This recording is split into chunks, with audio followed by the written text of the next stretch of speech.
तो ये बर्बाद हो जाएगा, संविधान हमारा खत्म हो जाएगा। और इनका सांसद क्या कहता है, 400 सीटें इसलिए चाहिए इस देश के संविधान को हमको बदल देना। वो नरेंद्र मोदी जी को पता है, बेहतर पता है कि इंडिया अलायंस ने उनके पैर की जमीन को नीचे से बड़े मोहब्बत से हटा और इसका दिया। खैर, एक 400 पार की बात करते हो, 370 की बात करते हो, मैं आपको बता दे रहा हूँ पूजा जी, बीजेपी 170 सीट पाने के लिए देश में हाँफ रही। हम आज मुबारकबाद देते हैं बीजेपी को। ठीक है, नरेंद्र मोदी को आपने टारगेट बता दिया, लेकिन विपक्षी गठबंधन इंडिया। तो दोस्तों आ चुके एक और नई मजेदार डिबेट लेकर। आज की डिबेट बहुत मजेदार होने वाली है। आज की डिबेट सपा प्रवक्ता मनोज यादव और गोदी मीडिया एंकर के बीच होने वाली है, जिसमें सपा प्रवक्ता मनोज यादव ने गोदी एंकर की जमकर धुलाई कर दी है। धुलाई इतनी मजेदार है जिसे देखकर आपका हंस हंस के पेट फूल जाएगा, तो बहवाग देखना ना भूलें। तो चलिए हम आपको आगे की डिबेट दिखाते हैं।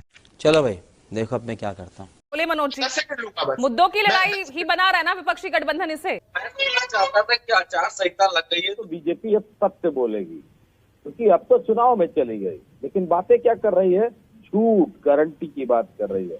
भैया जितना कुछ गिनाया है इसको मैं दो बातों से भाग दे रहा हूँ। पहली, आखिर इन 10 सालों में 1,74,00,000 करोड़ का कर्ज क्यों मोदी जी ने लिया? देश में कौन सा ऐसा नया काम कर दिया? और कर्ज लिया तो देश को बड़ा बनाने की जगह, मजबूत बनाने की जगह आधी से ज्यादा आबादी को मुफ्त राशन क्यों दिया जा रहा है? यानी कि कहीं न कहीं कंट्रोडक्शन पूरी तरीके से नजर आ रहा है। नरेंद्र मोदी ने इस देश को गर्त में पहुंचा दिया। नरेंद्र मोदी इस बात की गारंटी है कि ये देश अगर नरेंद्र मोदी आरएसएस बीजेपी के हाथ में रहा तो ये बर्बाद हो जाएगा, संविधान हमारा खत्म हो जाएगा। और इनका सांसद क्या कहता है, 400 सीटें इसलिए चाहिए इस देश के संविधान को हमको बदल देना। उसमें संविधान में और कुछ नहीं बदलना है। पूंजीपतियों के लिए तो ऑलरेडी सब कुछ कर चुके हैं। इस देश का जो पिछड़ा है, दलित है, अल्पसंख्यक है, गरीब है, किसान है, मजदूर है, उसका जीवन हराम कर देना चाहते हैं, उसको गुलाम बना के रखना चाहते हैं। सिद्धार्थ यादव जैसे लोग बीजेपी में ये दिखाने के लिए रखे गए हैं कि देखो सब कुछ अच्छा हो रहा है। मैंने दो ही बातें तो कही हैं, मैं अगर खोलना शुरू करूंगा तो भाजपा आरएसएस पूर्ण रूप से नग्न हो जाएगी, आपके पास कुछ नहीं बचा है। और नरेंद्र मोदी जी को पता है, बेहतर पता है कि इंडिया अलायंस ने उनके पैर की जमीन को नीचे से बड़े मोहब्बत से हटा और खिसका दिया है। खैर, एक 400 पार की बात करते हो, 370 की बात करते हो, मैं आपको बता दे रहा हूं पूजा जी, बीजेपी 170 सीट पाने के लिए देश में हाँफ रही है। हम आज मुबारकबाद देते हैं बीजेपी को। ठीक है, नरेंद्र मोदी को। आपने टारगेट बता दिया, लेकिन विपक्षी गठबंधन इंडिया का क्या टारगेट है? इंडिया अलायंस उत्तर प्रदेश को मजबूती देगा और इंडिया में पूर्ण बहुमत की सरकार इंडिया अलायंस के द्वारा बनेगी। जो आंकड़े प्रस्तुत किए जा रहे हैं बीजेपी के द्वारा या मीडिया के द्वारा, वो स्पष्ट कर दूं आपको, जमीन की हकीकत बिल्कुल इतर है, अलग है। मैं भी एक लोकसभा का प्रभारी हूं, मैं अपनी लोकसभा में हूं, उत्तर प्रदेश की एक लेकिन लोकसभा मनोज है। यादव, हकीकत ये भी है ना, जमीन पर मुद्दों की इस लड़ाई में सीट शेयरिंग को लेकर क्यों फिर इंडिया गठबंधन लगातार पीछे दिख रहा है? चुनौती आप कुछ सीटों पर जरूर खड़ी कर रहे होंगे। देखिए, एक हमारे गांव में कहावत है कि भिखारी के कटोरे में एक सीट डाल दो तो वो खुश हो जाता है। तो बीजेपी और एनडीए अलायंस में भिखारियों की तरह इनके अलायंस वाले लोग हैं, किसी को एक सीट दे रहे हैं, किसी को अपना निशान दे रहे हैं, तो उनके यहाँ कौन सा झगड़ा बोले कुमार सौरभ। अरे झगड़ा तो बिहार में होगा, झगड़ा तो ऐसी जगह पे होगा जहाँ पे ताकतवर इनके दल साथ हैं। 40 ये बिहार में सीट शेयरिंग का मुद्दा बहुत फंस रहा है क्या? सिद्धार्थ, रिस्पॉन्ड कीजिए। देखिए पूजा जी, पहले जो बात अभी मनोज जी कह रहे थे उनकी बात का जवाब भी जरूरी है। उन्होंने कहा इतना कर्ज क्यों ले रहे हैं, ऐसा क्यों कर रहे हैं। मैं पॉलिसी का भी स्टूडेंट हूं और लॉ का भी हूं, और मैं मनोज जी से आग्रह करूंगा ऐसी कोई बात नेशनल टेलीविजन पे नहीं बोल के छोड़नी चाहिए। देश के जीडीपी बढ़ी है, हमेशा देश का कर्जा जीडीपी का अनुपात में लिया जाता है। जो आपके अखिलेश जी कहा करते हैं ना, फुआरा हम यूरोपियन स्टाइल में लगा रहे हैं, तो कभी जाकर के यूरोप से, जापान से, अमेरिका से पूछिएगा कि उनकी कितनी जीडीपी परसेंटेज का उन्होंने कर्ज लिया हुआ है। हमारा उनसे बहुत कम है। पर ये बातें आप कहां समझ पाएंगे, क्योंकि आज भारत सरकार का बजट 44 लाख करोड़ हो पाया, आज हमारी जीडीपी $4 ट्रिलियन को पार कर रही है। आपके समय में तो ये दिन ही नहीं थे, तो इसकी बात नहीं हो सकती थी।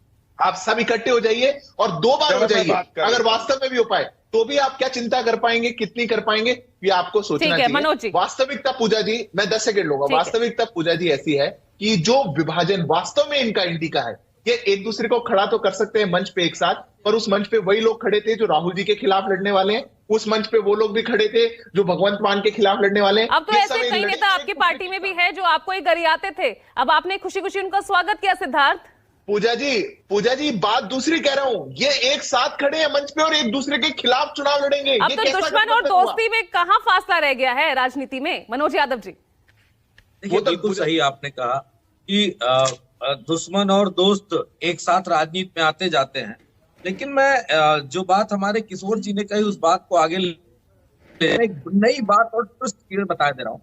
इंडिया अलायंस ने, कांग्रेस ने और शरद पवार ने अपने कुछ लोगों को बीजेपी में इसलिए भेजा है कि आप जाओ और उनकी थाली में बड़ा वाला छेद कर दो नीचे। मनोज जी, जब जाओगे आपकी बात तो सुनकर पता ऐसा लग रहा है कि अच्छा बहाना है गालिब दिल को समझाने का। नहीं, बिल्कुल नहीं समझाने। देखिए, इंडिया अलायंस का गठबंधन जो है वो जनता से हुआ है। राजनीतिक दल जो हमारे पास 24 है वो ठोस है। बीच में मत बोलो भाई प्लीज, हाथ जोड़ के निवेदन है। लॉ आपका नीचे रह जाएगा, पता भी नहीं चलेगा कितना लॉ है। खैर, मैं एक बात स्पष्ट कर दूं, नरेंद्र मोदी जी घबराए हुए हैं। 100 सीटों पे जो बात कर रहे हैं वो 50% सिर्फ 100 सीटों पे वोट मिला है बीजेपी, सिर्फ 100। हम तो 170 दे ही रहे हैं ना, तब काहे के लिए इतना बेचैन हो रहे हो?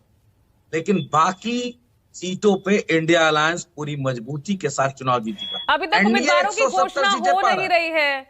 कांग्रेस यहाँ पर ना यूपी में, दिल्ली में, हर जगह मौन है। भावना जी, मैं ये कहना चाहूंगी पूजा जी, इतना ही इन लोगों को वो था कि इनके 2019 की जो परफॉर्मेंस है उसको बेहतर करेंगे। इन्होंने खुद ही ये एडमिट कर लिया, 68 इनके विधायक जो एमपी है उनको बदल दिया। ये मान लिया कि इन लोगों ने काम नहीं किया, वो लोग नहीं जीत सकते, उनको बदल के दूसरे चेहरे देने का काम किया जा रहा है। ये क्यों कर रही है भाजपा? ये साफ है कि बौखला गई है और ये जानती है कि जो सिटिंग इनके एमपी हैं उन्होंने वो जनता से कांग्रेस कब कैंडिडेट अनाउंस करेगी? अब तो चुनावों की तारीखें भी आ गई सामने। भावना, बिल्कुल कांग्रेस अपने कैंडिडेट्स को, हमारी सीईसी की बैठक है, एक प्रक्रिया होती है, वो प्रक्रिया के बाद हमारे कैंडिडेट्स अभी आप कुछ दिनों में आपके सामने सब आ जाएंगे। वजह क्या है इतनी देरी की? लोग नहीं मिल रहे हैं या वाकई इतना तगड़ा मुकाबला, इतने लोग हैं कि आप डिसाइड नहीं कर पा रहे हैं?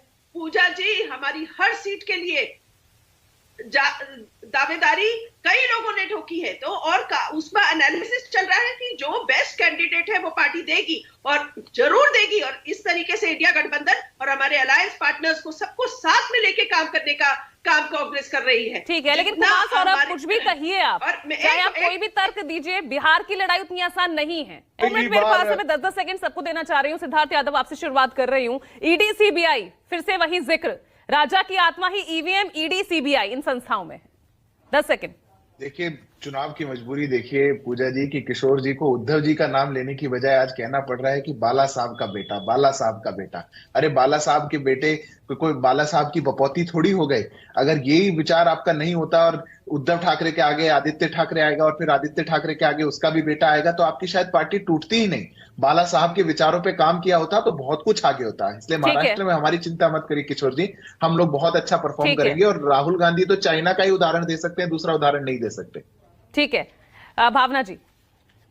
राहुल जी ने चाइना से लड़ने का उदाहरण दिया। मैं सिद्धार्थ जी को करेक्ट करना चाहूंगी कि राहुल जी ने कहा कि अगर चाइना को कोई चुनौती दे सकता है तो हमारा धारावी का यूथ दे सकता है, धारावी का कामगार दे सकता है। ये बात राहुल गांधी ने कल कही। और दूसरी बात मैं अपने भाई सिद्धार्थ जी को ये कहना चाहूंगी कि महाराष्ट्र में कस्बा पेट की सीट पहला चुनाव हुआ था और जो जितने चुनाव हुए हैं महाराष्ट्र में उन्होंने जनता ने दिखा दिया है कि कैसे हराया है, मुंह की खानी पड़ी है बीजेपी। ठीक है भावना जी। वो सीपीआई हैं, चाइना, पाकिस्तान, इटली हैं और ये सब बात साबित हो गई। उस मंच से भी चंदा आप चाइना से लेंगे, एमओयू आप चाइना से करेंगे और यहाँ आकर मंचों से जो है। ठीक है मनोज यादव जी, 10 सेकंड जल्दी से। 30 लाख सरकारी नौकरी देने की गारंटी इंडिया अलायंस ने की है। वो गुणे 5 कर दोगे तो 1.5 करोड़ बनता है। 1.5 करोड़ नया वोट इंडिया अलायंस के पास पूरे देश में आ गया, कम से कम। और इसकी काट बीजेपी के पास